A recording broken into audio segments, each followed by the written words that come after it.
তুমি এখনো আসতেছো না কেন? বিকালে লেট করছো, এখনো আসতেছো না। কি বানাইছো? তোমার জন্য ফুচকা করছি। ওই তুমি দুপুর থেকে লাগাইছো ফুচকা খাইও ফুচকা খাইও। তো তুমি তো আসতেছো না। এই যে তোমার জন্য ফুচকা করছি, দেখো। দিয়ে দিই। দেও দেও দেও।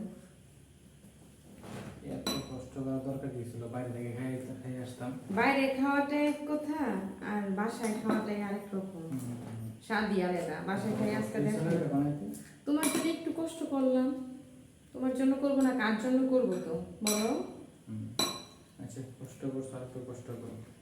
এত বানায় এত খাও, আজকে খাইয়ে দেখো না বাসায় ফুচকাটা কিরকম হয়েছে। ভালো করে না খেলে কেমনি? আচ্ছা ওই দিন করে খাওয়াইছো? ওই দিন তো খাওয়াইছি, অল্প ছিল। আজকে খাইয়ে দেখো না তুমি কিরকম হয়েছে। আজকে বাইরে বাইরে থেকে খাইতাম, তো কষ্ট করার দরকারটা কি? বাইরে খাবা কেন? আমি আছি কোন দিনের জন্য তোমার বলো? ঘরের ওয়াইফ থাকে কোন দিনের জন্য? আমি ক্লিয়ার নিয়ে আসছি।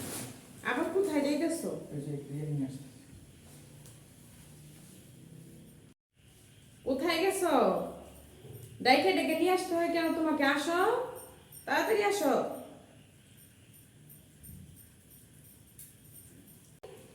দেখেছে আর এত আয়োজন। ফুচকাটা অনেক মজা দিয়েছে। রাস্তায় দেখে আসলাম, ভাবলাম তোমার জন্য একটা ফুচকা বানাবো, বুঝছো? এই জন্য তোমার বিকাল থেকে আমি বলতেছি বাসায় আসো, আসলে হইতো না, তা আবার লেট করে আসছো।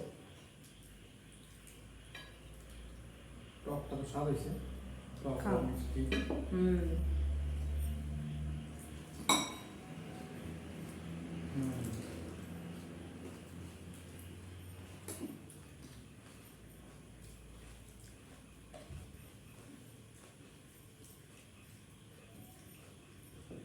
তো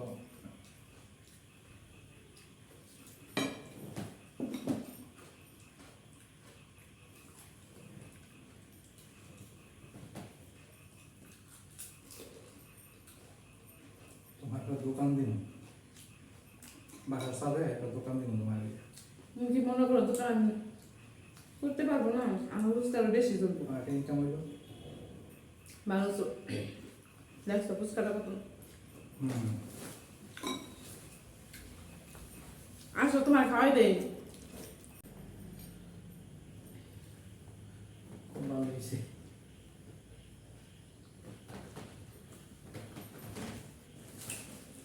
তোমার না আমি শিখাইছিলাম। তুমি এসে গেছো।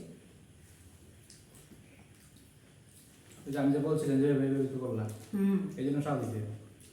তুমি তোমার মতো করলে তো স্বাদ হইতো না সত্যি।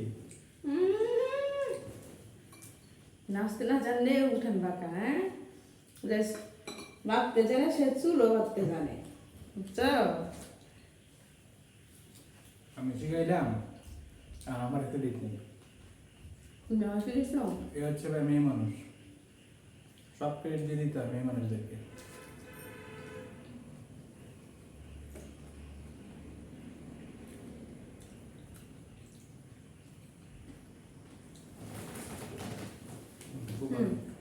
একটা খাওয়াই দিই, করো।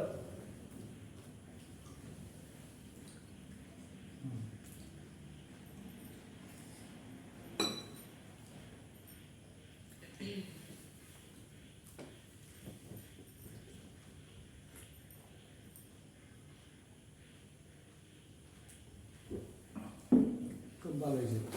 দাও। কালকে ফিটটা দিয়ে দিলাম, তুমি খাও।